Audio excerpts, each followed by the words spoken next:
Good morning, good afternoon, and good evening, everybody. It's January! You might be wondering why I'm wearing short sleeves like this, but this is kind of thick. It's like, and I wear a jacket, and of course I'm inside, so yeah, so it doesn't matter. I'm warm right now. I'll change. I'll put a coat on.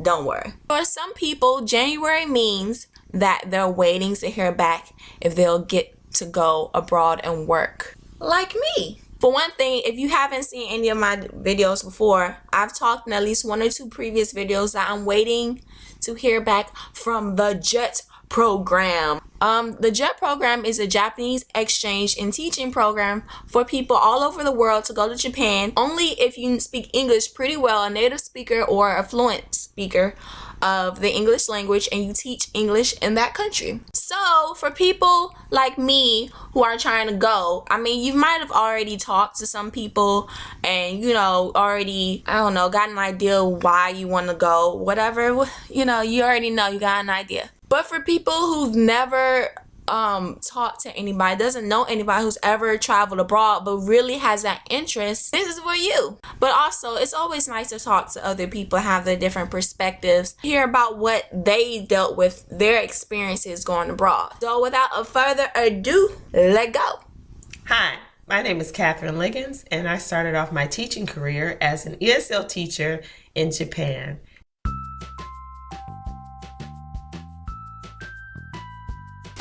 Okay, I'm going to have to count out the countries that I've been to, the countries that I've traveled to in this order, starting with Canada. Yay, Canada. Next country was Kenya, and then Tanzania, and then Zambia. Next continent was Asia, where I went to Japan, and then Korea, and then I think that's out of order. China. I've also been to Mexico, which makes this list really out of order. The countries that I taught ESL in were Japan. I lived in Osaka for about 7 or 8 months with my children, and I taught through the NOVA program. The next time I taught ESL was also in Japan, and I taught through the JET program, a complete year. I was inspired to teach overseas at that time because I wanted to start from where I left off in college. One of my goals to learn Japanese was to go overseas on the JET program. And at the time, I was too scared off to apply to it. Then I got married, time went by, I got married, had children. I said, I'm going to go back and, start from where I left off. Also, I had been spending time with my children at their schools, and I kind of felt like this is what I needed to be involved in. But I got into teaching that way.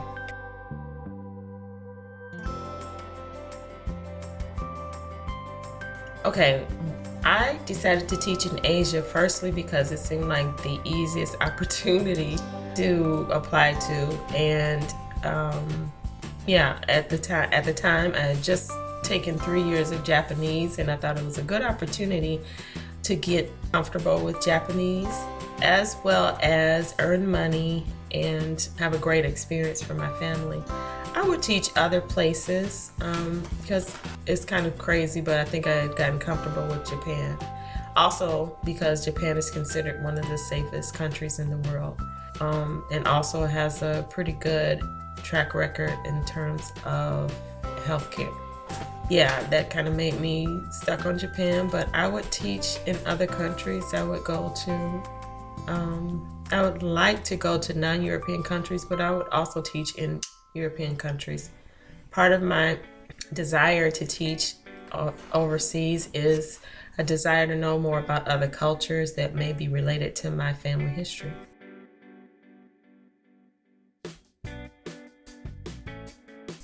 The best advice I could give to first-time travelers would be to research the countries you are going to visit. Find out about the social life. I know that should have come first, but the social life is very important, or you may find yourself lonely.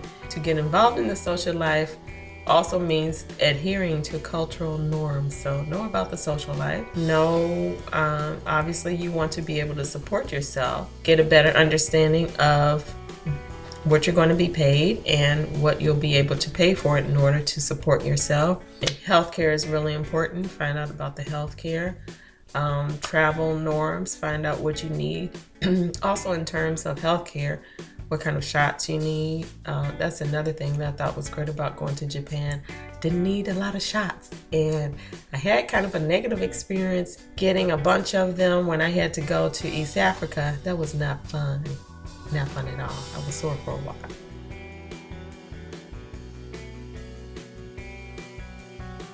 The most positive thing I can think of right now that I've taken away from my experience as an ESL teacher is, first of all, I learned how to teach English. It made me think about English in a way that allows me not to take English for granted when I'm teaching someone else. Another thing is that I think I actually built some good relationships.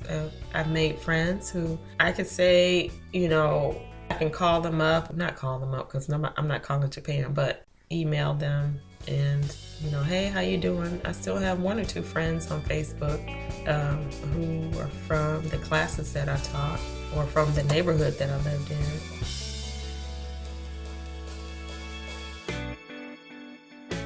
I had an experience where I was looking for another place to live. I was formerly living in Tennochi, Japan.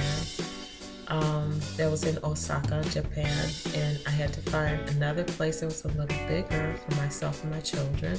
And I answered an ad in some gaijin paper, gaijin meaning foreigner.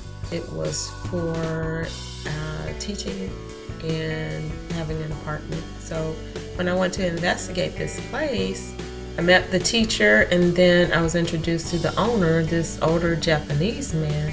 He was going to show me the house, and I guess he thought I was desperate because he was talking about, yes, you could have this house for, I don't know, I guess it was supposed to be a deal. And the man actually, he put his hand on my knee. At that point, I said, no, thank you. I think I'll just go find something else. And that was it. I didn't like that experience.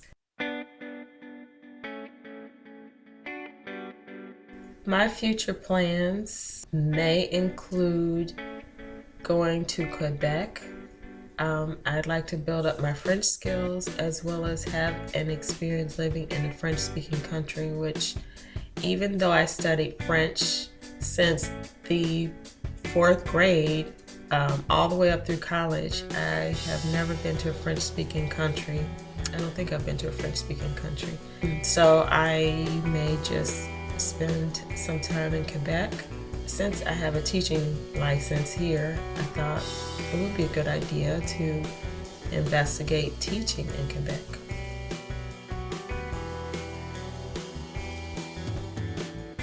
Ganbatte, yo. For those of you going to Japan, and bon chance for those of you going to a French-speaking country. And unfortunately, I wasn't in China too long, so I can't think of anything that means good luck. I don't know if it's Zaijian or something. That might be good morning. So anyway, good luck, everybody. Hey, if you're looking to work or live abroad or both, then just talk to more people, get their experiences. Here on this channel, I talk about culture, I talk about traveling, about places I want to travel to, and so on and all that.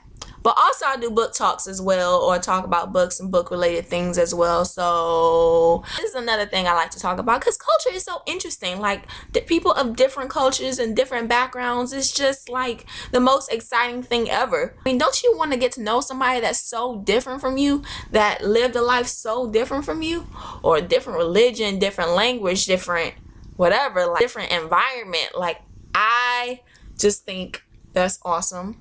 And I said like too many times already.